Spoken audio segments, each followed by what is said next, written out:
Hello and welcome back to another episode on the channel by me, The Wise James. I'm going to try something different.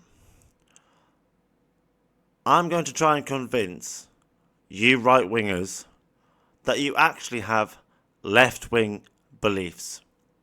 And I'm also going to convince you left-wing people that you have right-wing views. And this whole, in my opinion, delusion that you all have, that you're left or right, you can't be both. I'm going to try and shatter it.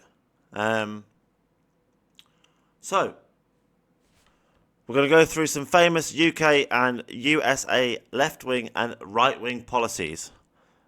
And we'll see if you agree with them or disagree with them. Let's check it out, right? Now, before we get anywhere,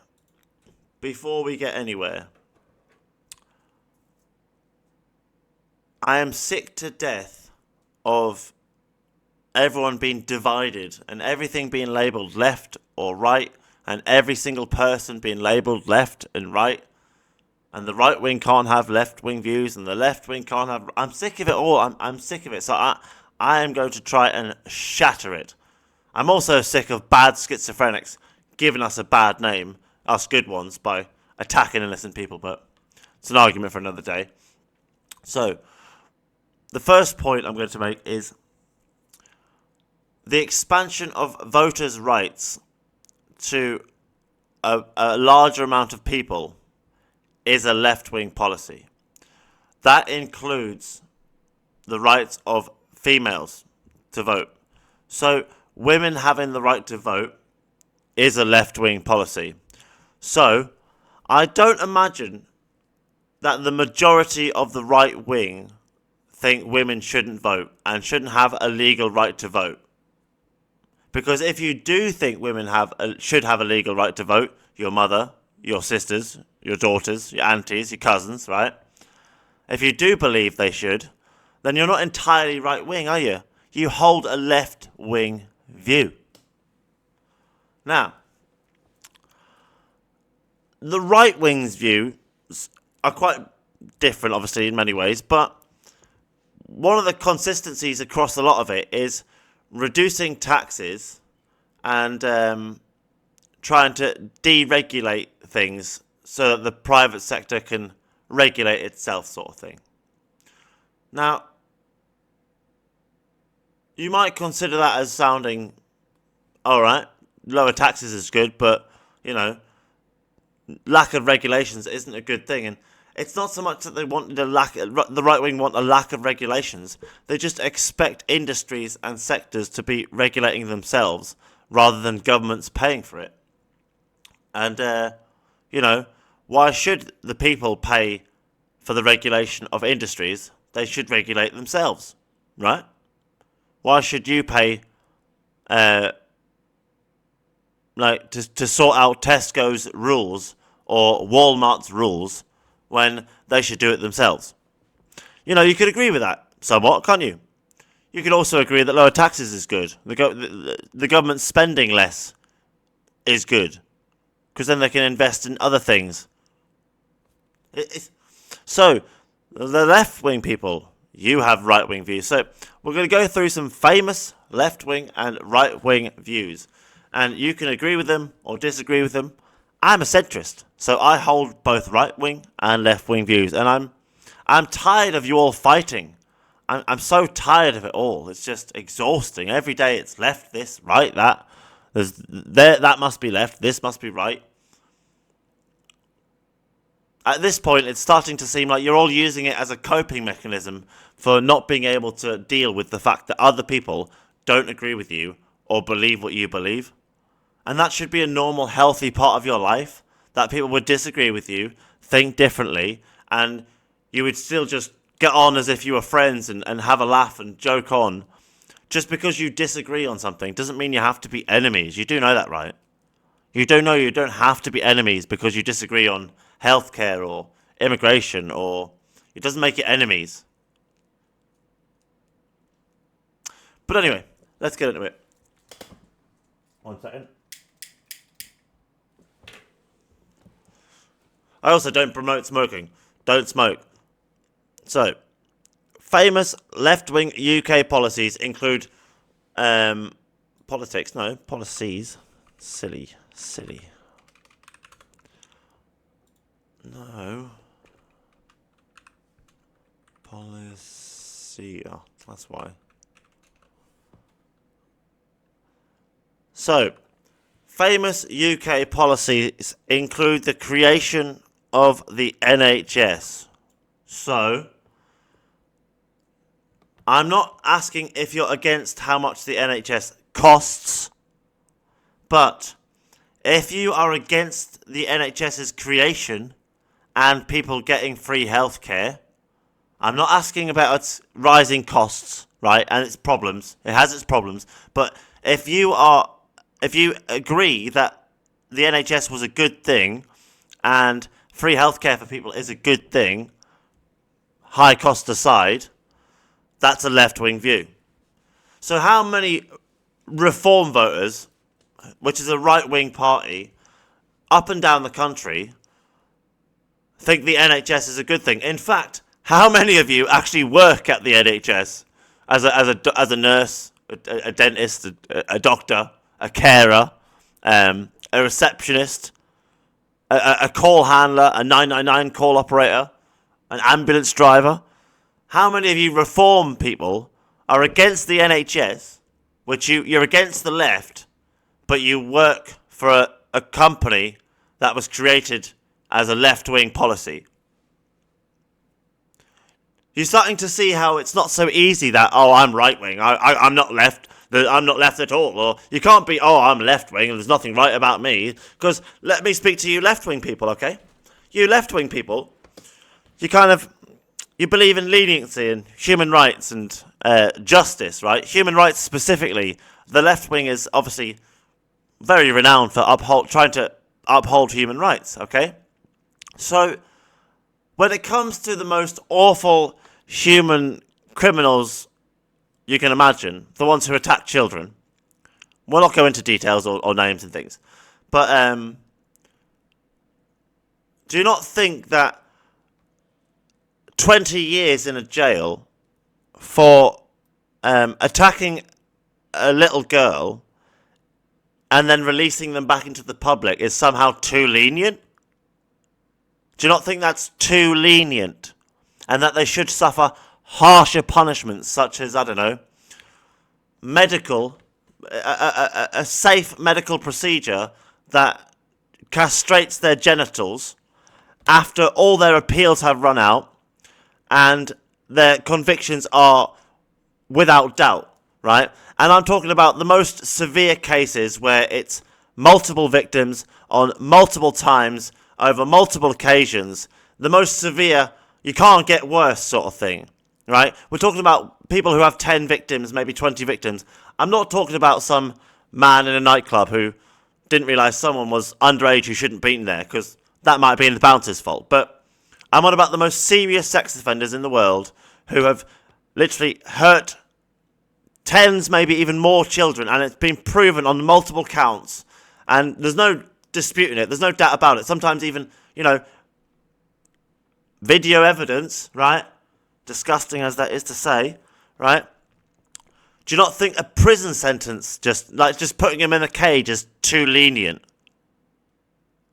That they have proven that they cannot handle something responsibly and have used it to harm another human being, so should have that ability to use it as a way to harm another human being taken away.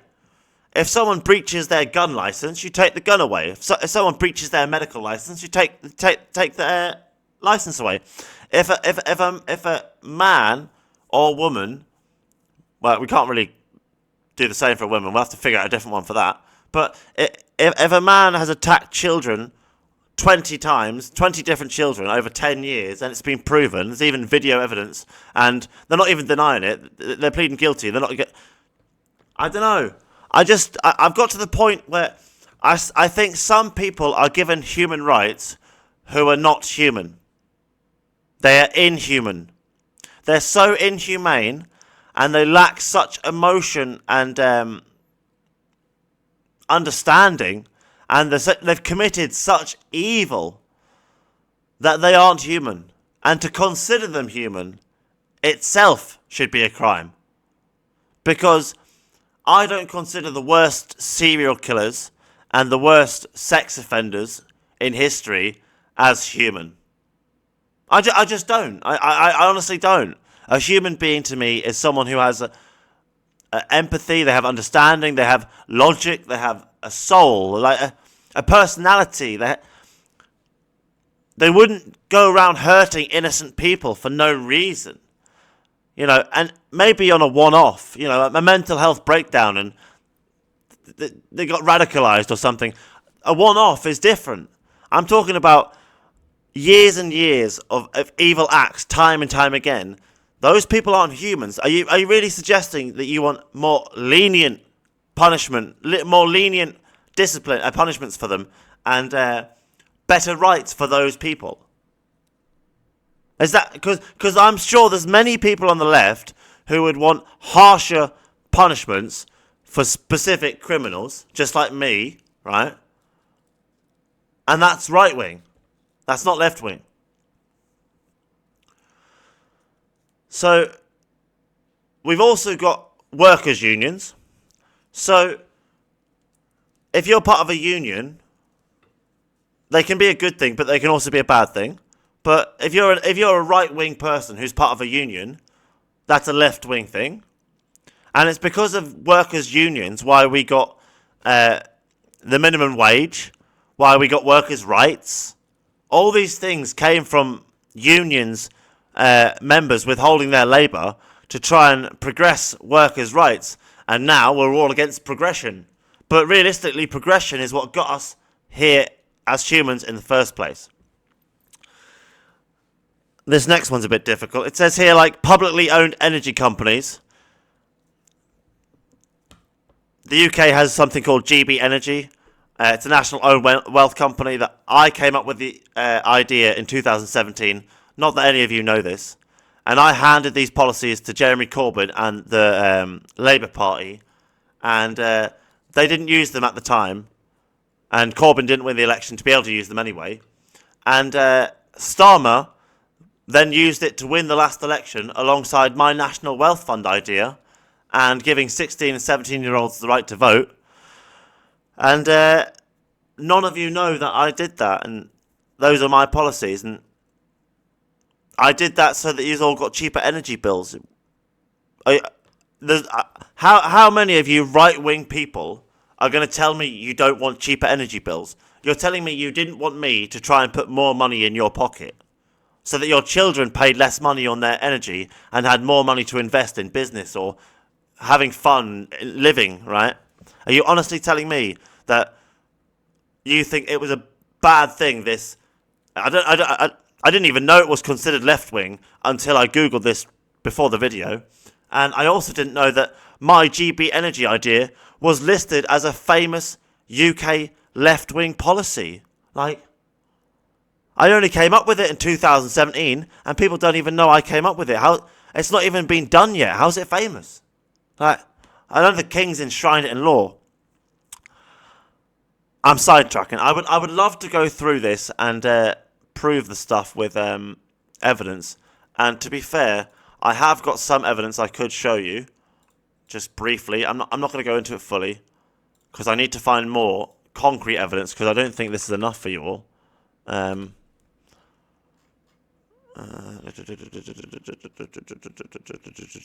will explain at the end of the video how I came up with this energy, the GB Energy solution. Wait there. 2017. Free energy for the company. Yeah.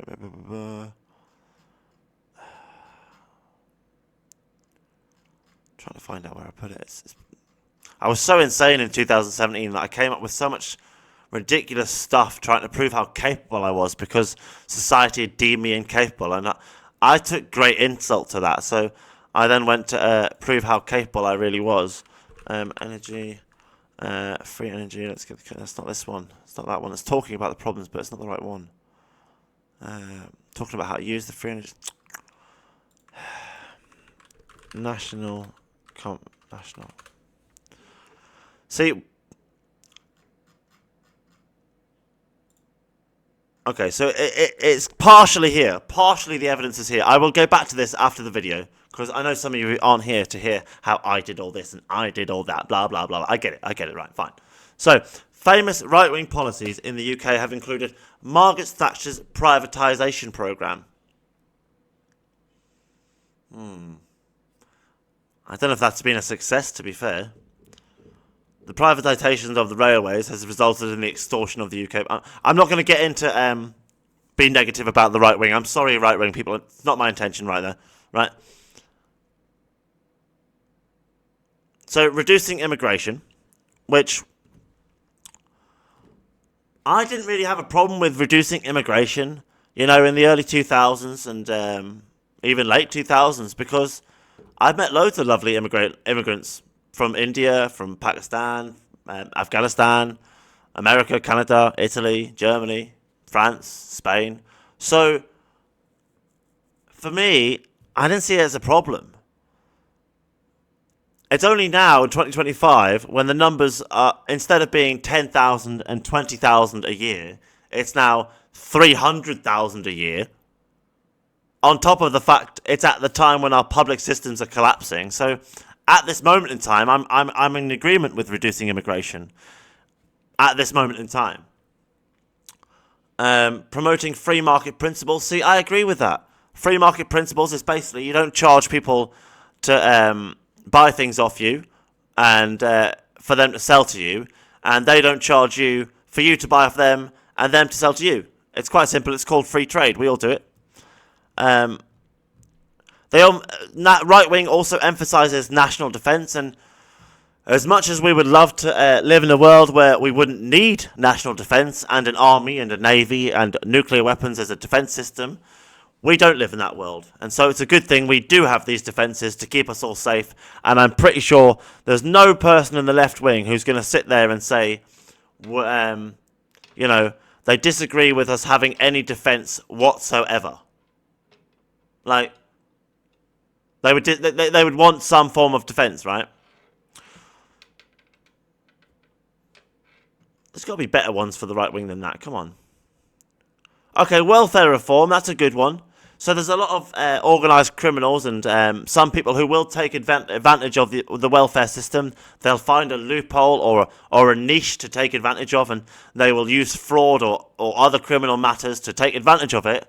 And we need to constantly change and upgrade the welfare system so that people can't take advantage of it or take the piss.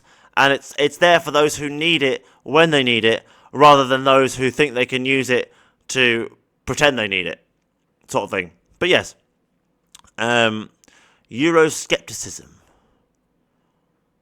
That's just so modern. Emphasis on law and order. Okay, so the right wing has a strong sense on law and order. And you can't really deny that, because they all kick off over illegal migration, because it's illegal. They view it as a crime, as a criminal offence. Even though the left wing all view it as an asylum seeker's right, because we have the right for refugees and stuff like that, right? That's how you know. The right wing, believe that they've entered the country illegally because they could have used the legal route. We welcome refugees in their mind, but they should have used the legal route. That's how a right-wing person would view that. There's nothing wrong with taking some refugees as long as they're genuine refugees who want to come here and work hard and cause no trouble, and they came through a legal method. I don't think the right-wing person's got any problem with it. But when they're using an illegal method, it's deemed as a crime, and the right-wing, have an upstanding thing for law and order. And personally, I love law and order, I like the fact we live in a society where there are rules and everyone has to abide by these rules, and we try to make these rules as fair as possible. I like that. You don't want to live in a lawless society with no order.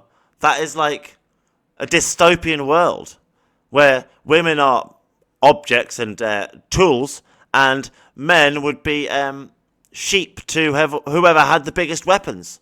And you would do as you were told, or you would be killed. That's not the world you want to live in.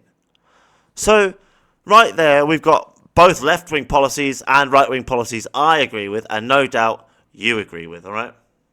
No doubt about it. You will agree with at least one on each side. At least one. And there are more. There are far more. And if we look at the USA, now obviously I'm not a USA specialist, so so a strong military force. Most of you Americans love the fact you've got a great military and, great navy and great air force and cyber security. Although, to be fair, your NSA goes a bit over the top sometimes. But, method to the madness, I understand.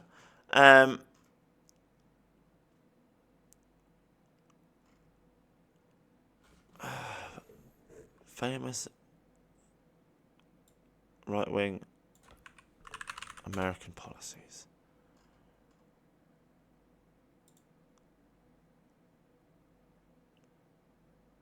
So again, cutting taxes, reducing government spending, and balancing the budget, right? That's literally the biggest problem in the USA and the UK right now is our national debts.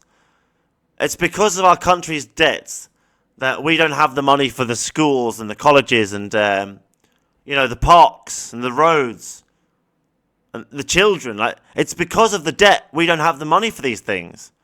So, of course, by reducing debt and trying to generate a profit, we would then have the money to deal with these problems.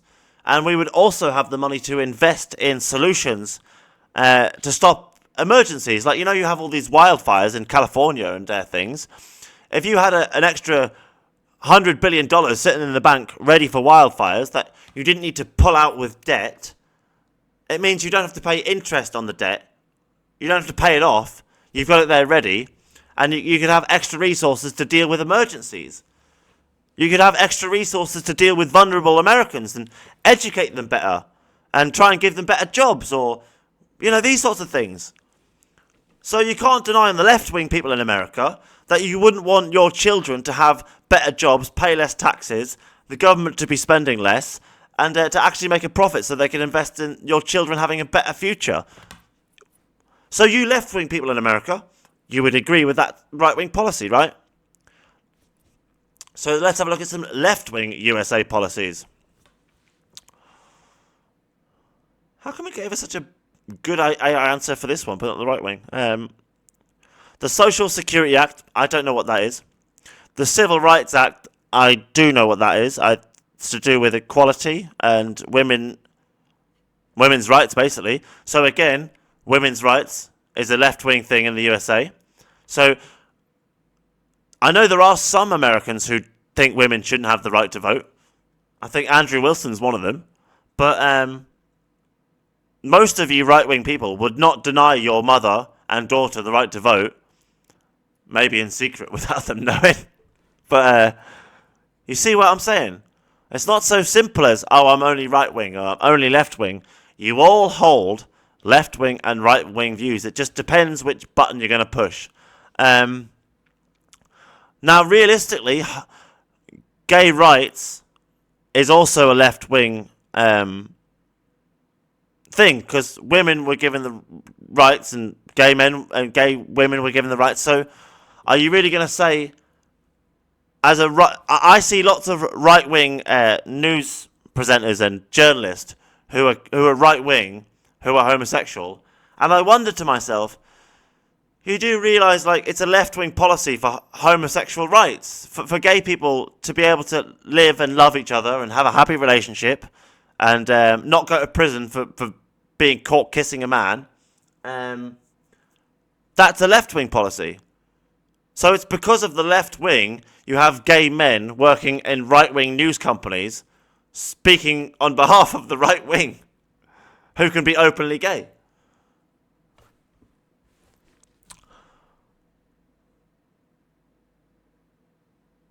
So the left wing obviously focus on reproductive rights. Yeah, not the reproductive rights of men so far. But the left wing is responsible for introducing parental leave to work. So when your child's sick or dying, you're allowed to leave and go and save them without losing your job. That's a left wing thing. I could go on all night, to be fair, with this. I could literally go on all night because you just don't understand. You aren't just right-wing and left-wing. You've been brainwashed to believe this, and each day it's reprogrammed into you with your screens and your phones and your newspapers and your memories, right? That you have to be right-wing. You've been right-wing your whole life, so you couldn't possibly believe in a left-wing policy. And the fact that I'm telling you this, you'll probably hate me for it. You'll probably hate me for telling you the truth, that you as a right-wing person have a left-wing view, and you as a left-wing person have a right-wing view. Because the truth hurts sometimes.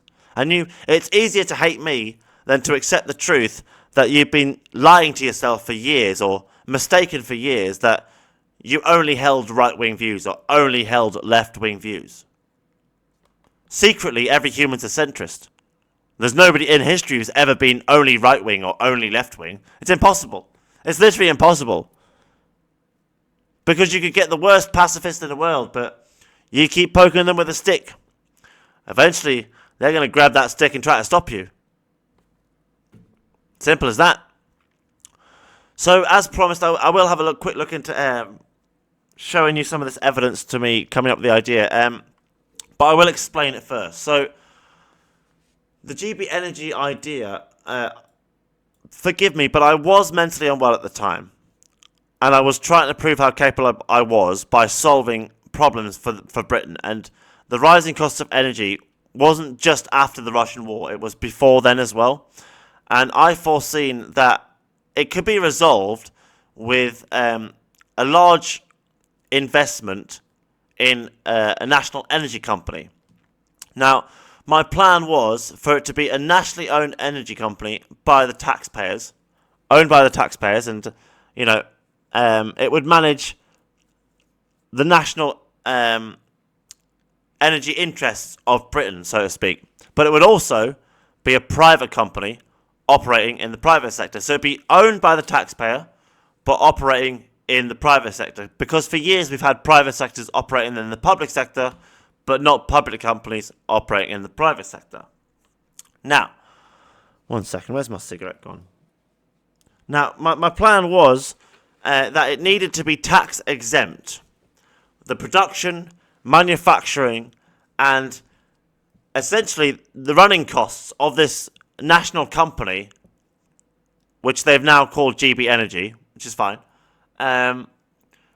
would be tax exempt, tax free, which would mean that we could charge our customers who were buying this energy a lower rate for their energy price, because it was costing us less to produce it and manufacture it and get it to them and manage it. You see, so we would be able to charge less than what the private companies do, because we could manufacture it at a cheaper rate thanks to the tax exemption.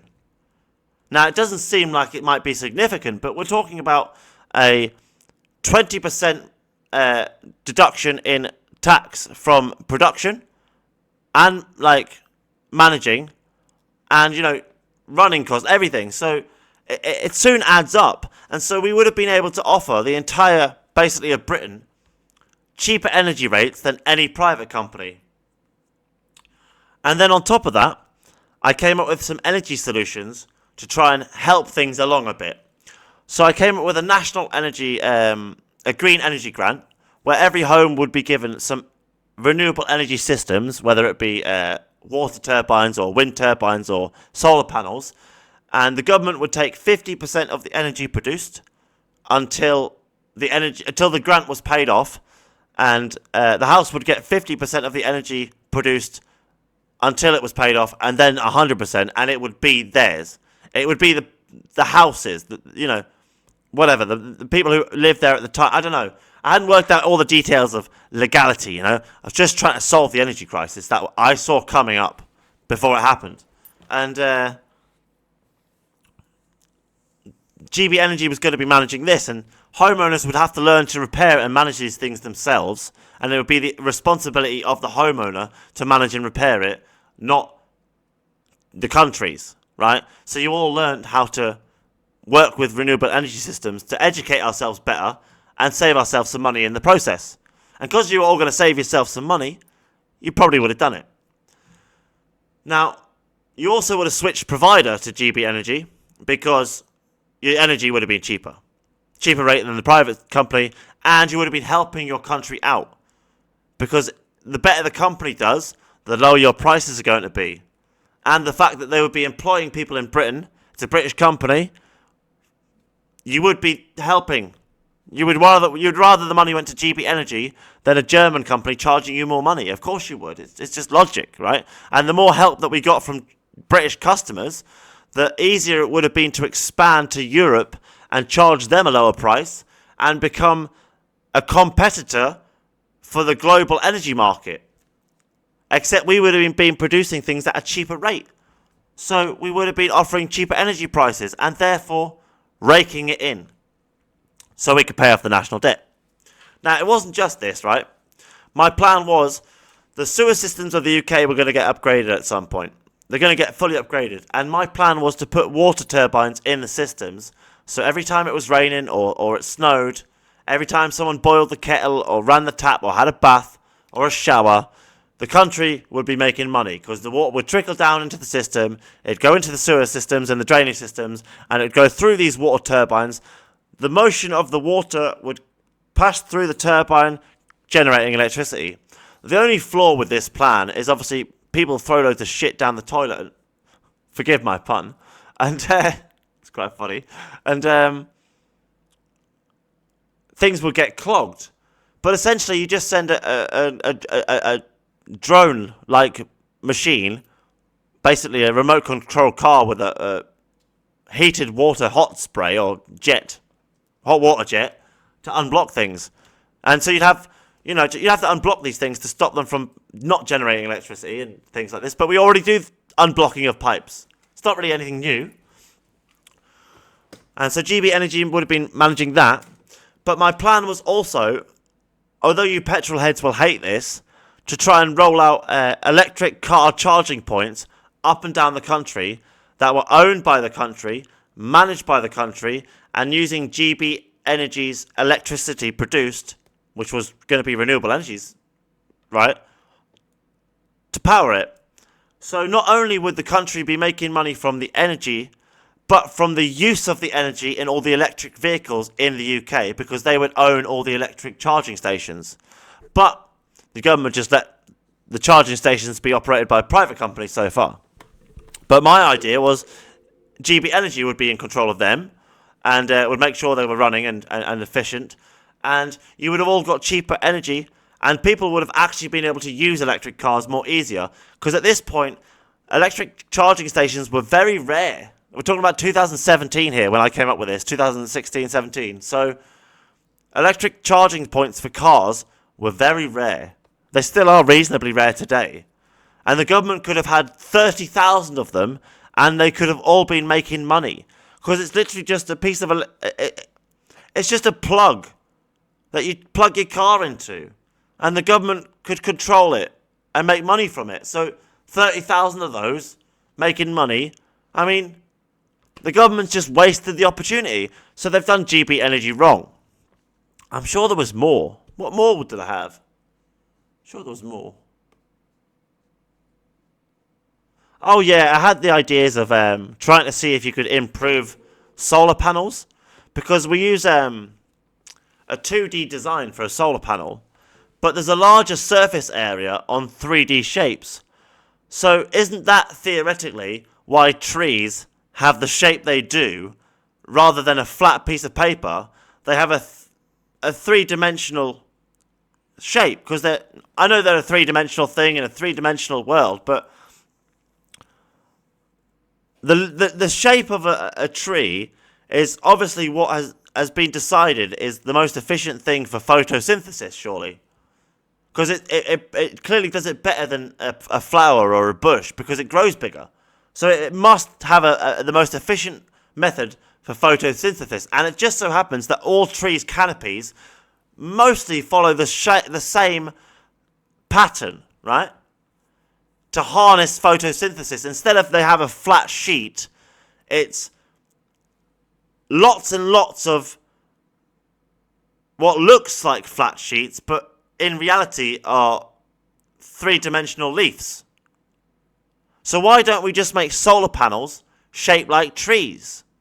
Wouldn't they be more efficient in space? So you surely should produce more energy in a smaller space with a solar tree than you would a flat solar sheet, because it's got a larger surface area. And then you could also use that solar tree to collect water, so it was a source of free water. So every time it rained, it fell in there, and you had like this water purifier thing that purified the rainwater. So you had a free source of electricity and water, and it looked like a tree. So it wasn't like unaesthetic. It fitted nature, sort of thing. But anyway, I'm off topic. My point was I was going to prove some of this. So so this was my manifesto, or one of the copies of the manifesto, not the original one, that I wrote in 2017, which included lots of national energy companies, including a national energy company, a national building company, a national environmental trust to take over with dealing with a lot of things. That's not the right one. Wait there. See, this is the problem. Somewhere on my digital footprint on the internet is the evidence not only to prove that I came up with this GB National Energy Company, the name for it, I messaged them on Twitter one day, but also I came up with the National Wealth Fund idea, and the giving 16 and 17-year-olds the right to vote, right? When the general election was just called in 2024 by the Tory party, or when it was called, I emailed the Labour Party saying, look, all you need to do, instead of getting a marginal victory, to get a landslide victory, is to offer 16 and 17 the rights to vote. And they will convince a lot of adults in their life to vote Labour who are on the fence. Like their teachers, their sports coaches, and their parents, their friends' parents, these sorts of things. Because I was so desperate to get the Tories out that I had no choice. There was no other option. Like, what was I going to do? I already tried to offer you me as Prime Minister, and you just didn't take it. So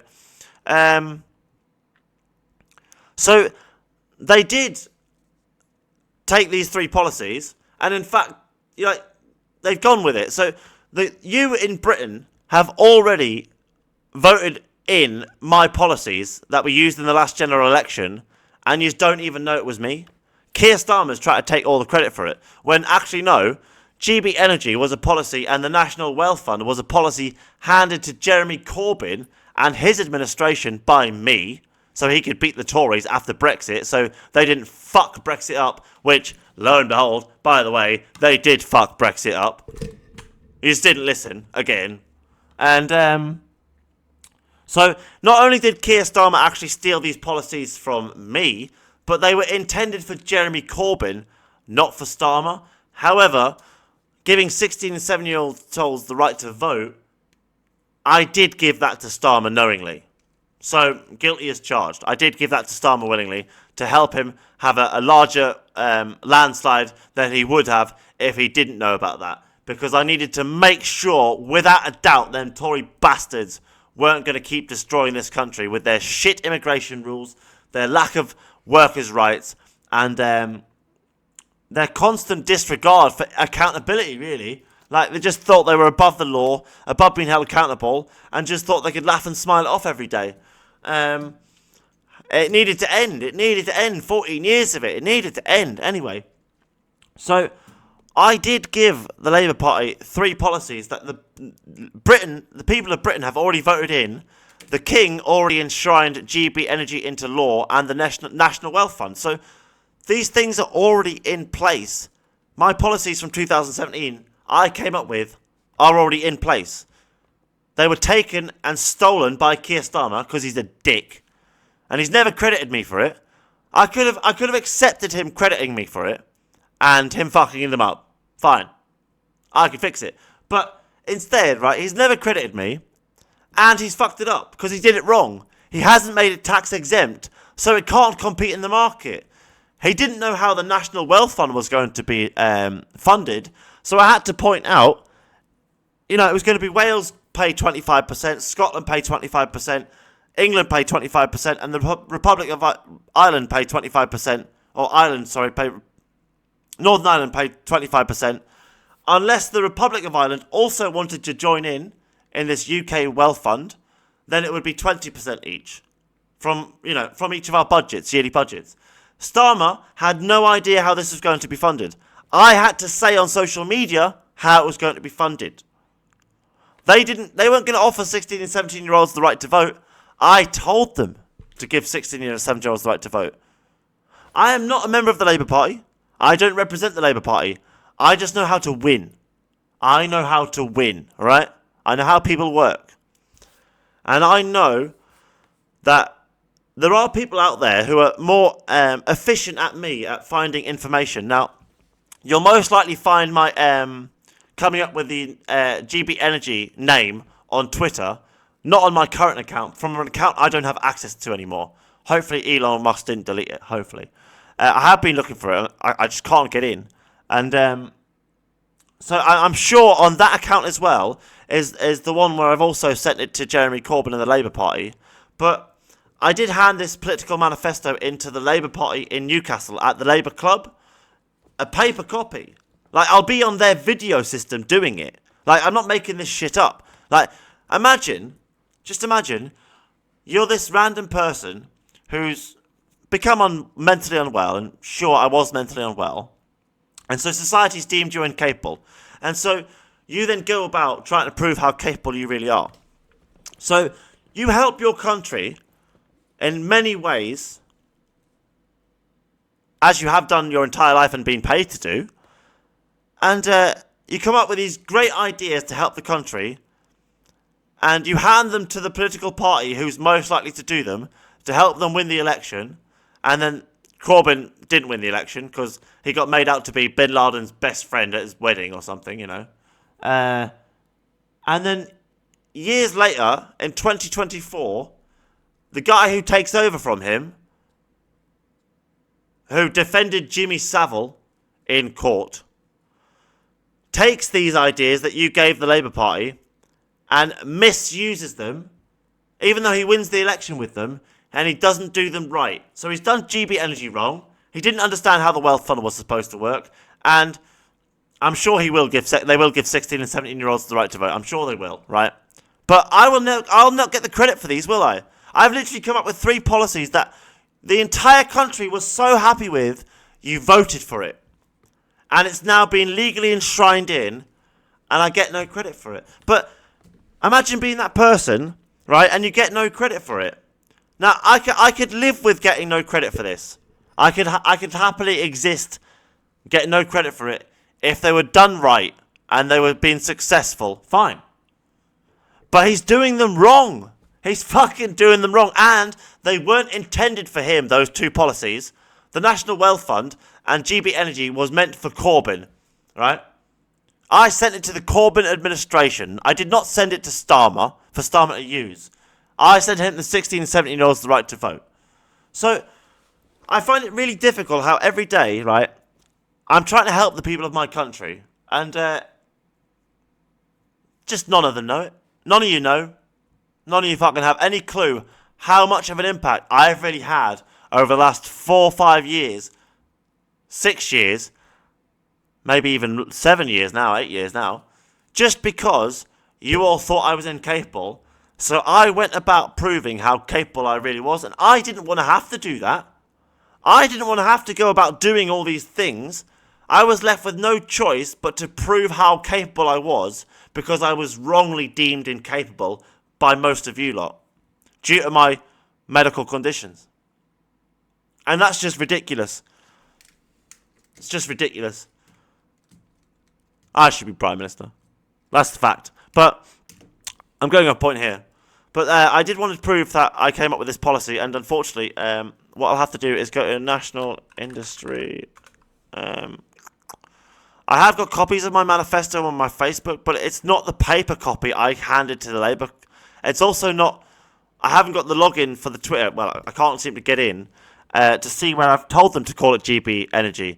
Like, if someone could go on Twitter and dox it and go back on the Labour Party's Twitter feed in 2017, and then when they were talking about national energy companies or a national industry, you'll probably see a post from me telling them to call it GB Energy, right? But anyway, I've got to find this. National.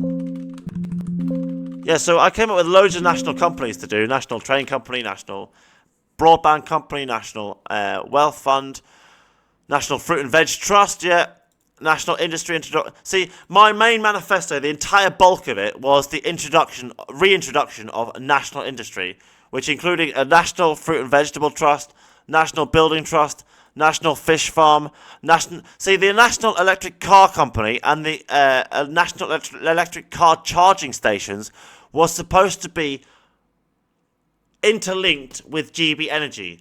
It was only because of GB Energy why the Electric Car Company and the Electric Charging Station Company would be a success. Without GB Energy, those things are not profitable because you can't tax exempt them and make cheaper than the private sector. But if you can make electric cars cheaper because it's tax exempt, then more people would buy your cars because the tax exemption on a vehicle is like 20% off a £20,000 purchase.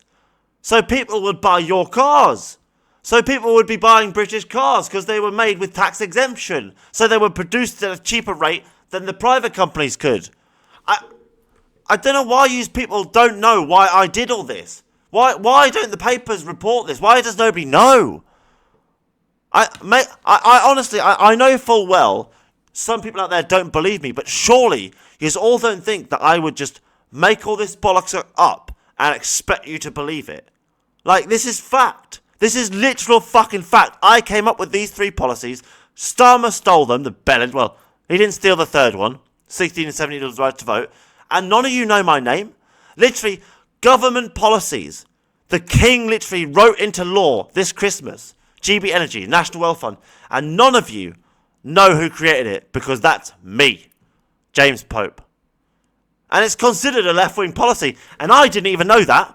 I didn't even know it was considered a left-wing policy until I was Googling left-wing policies before the show. And I was thinking, fuck's sake, that's a bit ironic. I'm going to be here claiming I'm a centrist. Yet I'm going to be potentially famous for left-wing policies. Like, oh, it doesn't look good, does it? But anyway, a creation of the National Medical Trust to manage the medication instead of private companies yet. It's really annoying. It's really annoying. But yeah, that was the whole stick. So, in conclusion, you are both left. You are also right because you have left-wing views and right-wing views. Depending on the subject will depend if you give me a left or right-wing answer. Also, I came up with GB Energy. Keir Starmer's doing it wrong because he stole it, because he doesn't know what he's fucking doing, and I've never been credited for it. He also stole the National Wealth Fund. He had no idea how to fund it. I had to tell everyone how it was going to be funded because I came up with the policy.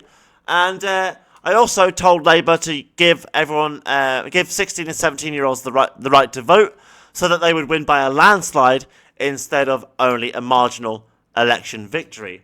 By the way, political parties, including Reform, right? If you do want help winning elections, you might want to come pay me some money. I'll help you. But not in your current state of affairs. You'd have to change a lot. I ain't helping people who I don't want to help, no matter how much you pay me. Well,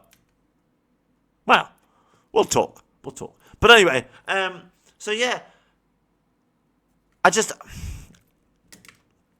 imagine you come up with these policies that help your country and not a single person in your country knows you did it. Imagine.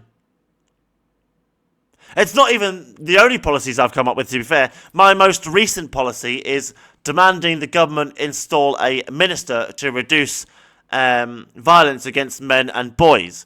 Because we have one to reduce violence against girls and women, because women suffer specific violent crimes, which is very reasonable. I'm happy about that. I don't want women to suffer those things. But also, boys and men suffer violent crimes who shouldn't. And we need to be proactively trying to stop violence within our society against everyone, not just girls and women. And I don't think that's unreasonable to ask. that we have a specific person in government who spends their job trying to reduce violence in society in every way. I don't see why we don't have that. But anyway, thank you very much for your time. I don't really care if you all don't believe me. I just wanted to say it all anyway, because might as well. Might as well. So yeah, Starmer's doing it wrong, unfortunately. He's a dick. I wouldn't have minded if he just told everyone what I'd done. I don't like it when I do nice and good things and other people try and take the credit for it, and I don't even get a mention. Like, in science, it would be not perjury, plagiarism, right? If this was science, Starmer's career would be over. Because I would be able to prove that he stole the ideas and took them, and so would other people, and he would be proven to be have committed plagiarism and try to pass off someone else's work as his own, and his career would be over. He would never be, ever, a credible scientist for the rest of his life, ever. He would never get a Nobel, he would never win a science prize, no major science university would ever hire him. His science career would be over.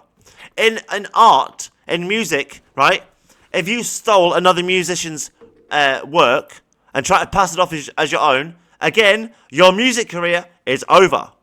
Oh, but in politics, my own prime minister steals my ideas, and I don't even get a mention.